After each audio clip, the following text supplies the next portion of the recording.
Welcome to It's All Geek to Me, a podcast where two friends experience popular nerdy franchises for the first time.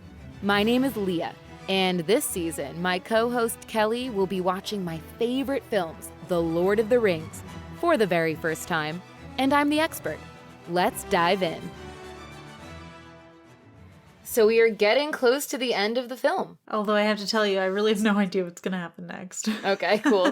For starters, there's more travel. And just from a film perspective, I noticed at first it was just really silent and you just heard the sounds of their movement rather than like the score of the film, which I thought was just a really interesting thing. You know, if we didn't have that break in between, I wonder how that would have felt in that moment, just kind of coming to terms with the fact that Gandalf is dead. So I thought that was really well done. Beautiful landscapes, absolutely stunning. They go into the woods and Gimli says that there's an evil sorceress in this woods that's like an elf. Something about how nobody ever gets seen again once she ensnares them. And at the same time, she's actually whispering to Frodo and she's like, "Ring bearer, you bring evil into my forest." And Gimli is like bragging about how he's so sharp and quiet. And then he immediately just walks into a bunch of like arrows. Good comedic relief there from Gimli. So there's like a whole bunch of elves. They say that you're like in the house of the Lady of the Wood now. And Aragorn is like, "Oh, please, you have to help us." And then he's like, "Well, you can't leave now. You have to come back to see the lady." So they lead them to the lady. There's this stunning tree castle, which at this point I was just really appreciating the setting. But I also thought it was actually kind of funny that as they're walking up this tree stump, suddenly it's nighttime. I think it might just be the cover of trees. I'm not sure. Or she's making them wait. This lady's gotta have a big entrance. It's a very long staircase. This like magical couple comes out. I don't know if they're related. Well, he must not be that important because they said the Lady of the Wood, so... Yeah, she's definitely the leader of that realm. I know the guy that greeted them. His name is Haldir. The guy with Galadriel, I always forget his name. I'm pretty sure he's in The Hobbit, but I don't remember his name, and we never see him again. Oh, I'm fine with that.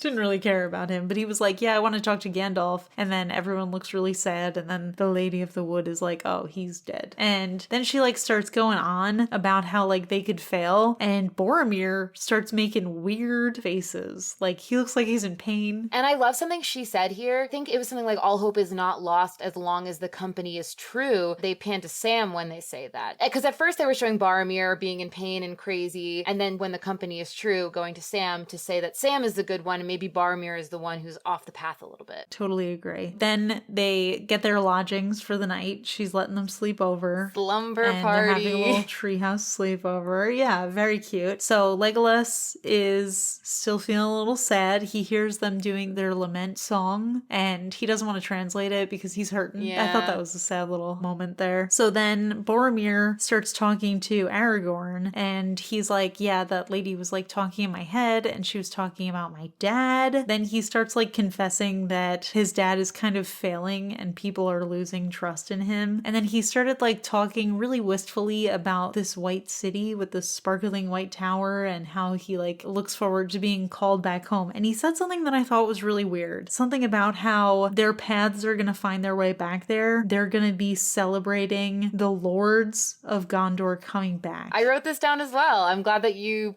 picked up on that. I was like, why would he... This other guy's not a lord. He is obviously way higher on the hierarchy than you. The way he said it was almost like he was kind of testing the waters to see if Aragorn was going to be like, "Yeah, sure, I'll co-rule with you." Though Aragorn is of a higher rank, or should be of a higher rank than Boromir, Boromir lived the life of a king's son, essentially. Even though his father is only the steward, he really lived this royal life, whereas Aragorn was just a ranger. That's and fair. Never really stepped into his role. So for me, him saying the Lords of Gondor have returned wasn't necessarily, in my mind, didn't feel like a slight, but it felt like the first time he was really warming up to Aragorn as a ruler. That's fair. I didn't think it was really like an intentional thing. I just felt like at this point he should be fully giving up his power, but he's just a little reluctant to do that. I totally agree. I think that Boromir has a little chip on his shoulder. He's got the silver spoon. own situation. And I don't think he's at a point yet where he wants to see Aragorn as his leader, but wants to be viewed as an equal to him. Also, that explains why he was making such weird, terrible faces when the Lady of the Wood was talking to them, because she was talking in his head. Which I also wanted to say about that moment where she started talking into Frodo's mind while she was saying, like, you guys can sleep here. I keep on referencing other pop culture things because it's easy to go off of that, but it reminded me a lot of The Shining. Ooh. And he was like, how would you like some ice cream? That's what it reminded me of, which I think is actually a really cool way of showing that, like, these people who can talk in your mind can, like, talk out loud at the same time. And I also think Galadriel, I feel like there's a chance she was talking to all of them. Yeah, and just saying separate things. But we're in Frodo's head. Exactly. Well, anyway, so they all settle into bed and everybody goes to sleep. And then Galadriel is like walking by their little campsite area, and it's clearly a summons for Frodo. He follows her down. She's awfully weird. This woman is strange. And the way she speaks is also very strange. So she fills up this jug of water. She turns around and she's like, will you look into the mirror? And he's like, what will I see? Which I actually thought was really an impressive response, because if it were me, I would be like, what mirror? What are you talking about? She just continues being a weirdo, and she says something that's also a meme that I've seen that's like things that have not yet passed and things that will come to pass, and whatever that whole little speech is that she says that I recognized from Reddit. She's basically saying you're going to see the past, present, and the future. Yeah, just in a really weird way, which is typical because she's a weirdo. Then she pours the water into this basin. Again, something that J.K. Rowling must have been very inspired by. Oh, J.K. Because so he agrees to look in. He looks in and he sees his whole crew, like they're all kind of looking at him. And then he sees the Shire. Oh wait, before I say all of this, I just wanted to make a quick note that Frodo's hairy feet, that one little shot of him walking down the steps and he had those hairy feet, I was really grossed out by that. Yeah. Why did they have to show how hairy they were? I don't know. I have a fun fact about those hairy feet, though. It wasn't him. I want to say it was Dominic Monaghan, who plays Merry, stepped on a nail and it didn't go through his foot because of how thick those prosthetics were. I've seen that they were barefoot this whole time so far, but that was like a gratuitous close-up shot of how hairy they were. And that was that was a lot for me. That's hilarious. It kind of brought Frodo down a notch in terms of hotness. Yep. I don't have a problem with it. It was just a weird shot. I feel like we got a shot of her feet too. She was barefoot too, which I also thought was weird. Does Peter Jackson have a foot fetish? Not that there's anything wrong with foot fetishes, but we're getting some foot shots. A lot of foot shots. The reason that I remembered that is because the first bad thing that Frodo starts to see in this mirror, he sees the shuffling of hobbit feet with chains on them. And then it kind of like shows that they're being like enslaved basically. And the orcs are destroying the Shire. Their houses are on fire. All this terrible stuff is going on. And then we see the eye and he's like, oh, I'm going to get the ring. I'm going to get you. And Frodo's like leaning forward. The ring falls out of his shirt and he starts to lean forward. And at this point, I was really curious if this was a moment where Sauron had the power to kind of move through the mirror and collect this ring. I'm actually not sure about that. And this could actually be something, if fans have a little bit more knowledge of it than me, leave us a comment, tweet us at All Geek Podcast. My interpretation of it is just a vision and Sauron isn't really there, but maybe the ring is sensing this same vision that Frodo is seeing and feeling like Sauron is closer than he actually is. He kind of breaks the spell by pulling himself away and hiding the ring from Sauron's eye in that moment. And then the lady elf says, I know what you saw, which I also thought was kind of funny because she had just said, even the wisest don't know what you'll see. And then she just saw it anyway. But she basically explains that she saw it because that's the same situation that she saw, which is what would happen if he fails at his task, which is to destroy the ring. Yes. She says, which I thought was going to be really important, that the fellowship is breaking and one by one it'll destroy them all. So we've already lost Gandalf and there's 8 people left, which they made a note of when they first came to the wood. The guy who was with the lady elf mentioned there were 9 of you and now there's 8 of you. And I was thinking this is potential foreshadowing that more of this crew are going to die or get separated. But she did say also, he will try to take it from you. You know of who I speak. What do you think that was foreshadowing? I just assumed assumed that that was Sauron. Could it be someone in the Fellowship? Well, yeah. Thinking about it now, especially in the context of the Fellowship breaking apart, I guess it makes sense that Boromir would try to take it as well because, you know, he already kind of lamented that his kingdom is kind of falling and his steward father is failing. So it makes sense. I mean, that's kind of what I predicted would happen. I kind of lost sight of that prediction since that episode that we talked about it, but he has the capacity and the potential to betray people. And he is he the only human of the group? I think he is. Aragorn is a human as well, but he is a human of a different race. This we learn in the extended edition of The Two Towers, but Aragorn is actually 88 years old. He has an extended lifespan. He aged well. Yeah, he looks amazing. But for some reason, he seems to be a lot less susceptible to the ring, and maybe it's because he doesn't want power. I mean, his birthright is power, but he doesn't want that, so why would he want this very powerful ring? And I also think he grew up with the knowledge that his heir failed man by being weak. Yeah. And so he has really lived with this guilt throughout his entire life of it's in my blood. Whereas Boromir doesn't necessarily have that baggage on him. And I think because of that, he's become more susceptible to the evil power. Sort of in the same way that Bilbo was. Like, Bilbo was a good person who maybe could have succumbed to the darkness of the ring just out of pure ignorance of it. And I think that, Boromir is dealing with that same sort of moral conflict. Although I would argue that Boromir is a lot less ignorant of it because he knows of its power and he knows how devastating it could be. And he seems to think that it should be used as a power tool to turn the tides of this war, which is a little messed up. So yeah, I do think he definitely has the capacity for betrayal, but we'll see if he actually does or if it's just something that is a possibility. Yeah. Then some very weird stuff happens because for some reason, Frodo's like, you can have this ring if you want it, which I thought was a bizarre thing to just randomly offer. Yeah, I agree. And then it got weirder because then this woman starts going off and she's like, I do want it. All this crazy stuff starts happening. She's talking about what would happen if she had the power of the ring. It's a super creepy moment where she's like laughing maniacally and talking about how she'll be like devastating and beautiful and people will fear their love for her or something. It was a lot and it was very bizarre. And then she just like stops and she's like, oh, I passed the test. And I was like, what just happened?